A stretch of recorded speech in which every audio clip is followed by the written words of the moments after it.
સુરતના લિંબાયત રમાબાઈ ચોક ખાતે ખુલ્લો છરો લઈ બે સગા ભાઈ બહેન પર જીવલેણ હુમલો કરનારા 3 આરોપીઓને પકડી પાડી સરઘસ કાઢતી લિંબાયત પોલીસ। ચપ્પુ વડે મારામારી કરતા હોવાનો વિડીયો વાયરલ થયેલ, જે આધારે કાર્યવાહી કરી નાસ્તા ફરતા આરોપીઓની ગણતરીના કલાકોમાં પકડી પાડતી લિંબાયત પોલીસ। નાયબ પોલીસ કમિશનર સાહેબ શ્રી ઝોન 2 તેમજ મદદનીશ પોલીસ કમિશનર સાહેબ શ્રી ડી ડિવિઝન સુરેશ શહેનાઓની તેમજ પોલીસ ઇન્સ્પેક્ટર એસબી પટેરિયા સાહેબનાઓની સીધી દેખરેખ તથા સૂચના મુજબ તથા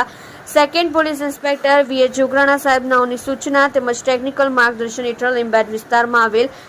મીઠી ખાડી રમાબાઈ ચોક પાસે જાહેરમાં કેટલાક કિસ્સામો ચપ્પુ વડે મારામારી કરી ફરિયાદીને ઈજા પહોંચાડેલ વિડીયો વાયરલ થયેલ, જે આધારે સદર વિડીયોમાં નાસ્તા ફરતા આરોપીઓને પકડી પાડવા તથા સદર ઇસમો વિરુદ્ધ કાયદેસર કરવા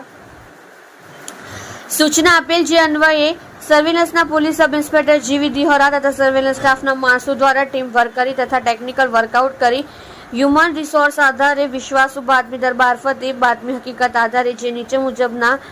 આરોપીઓને પકડી તેઓ વિરુદ્ધ કાયદેસરની કાર્યવાહી કરે છે, જેમાં ખુલ્લા છરો લઈ ભાઈ બહેન ઉપર હુમલો કરી ઈજા પહોંચાડનાર આરોપીઓ સાબિર સલામુદ્દીન શેખ ઉંમર વર્ષ 20 ધંધો હમાલી કામ રહેવાસી પ્લોટ નંબર 393 રમાબાઈ ચોક ગલી નંબર 4 મીઠી ખાડી લિંબાયત સુરત શહેર। ઈશાક અયુબ શેખ ઉંમર વર્ષ 32 ધંધો મજૂરી કામ રહેઠાણ ઘર નંબર 235 ઇસ્લામી ચોક ગલી નંબર 2 30 નળ મીઠી ખાડી લિંબાયત સુરત શહેર। નવાઝ ઉર્ફે ફેન્સી મહેબૂબ આલમ સૈયદ ઉંમર વર્ષ 20 ધંધો સાડી પેકિંગનું રહેવાસી ઘર નંબર 52 ગલી નંબર 3 રમાબાઈ ચોક લિંબાયત સુરતને પકડી પાડી સારી અને પ્રશંસનીય કામગીરી કરેલ છે।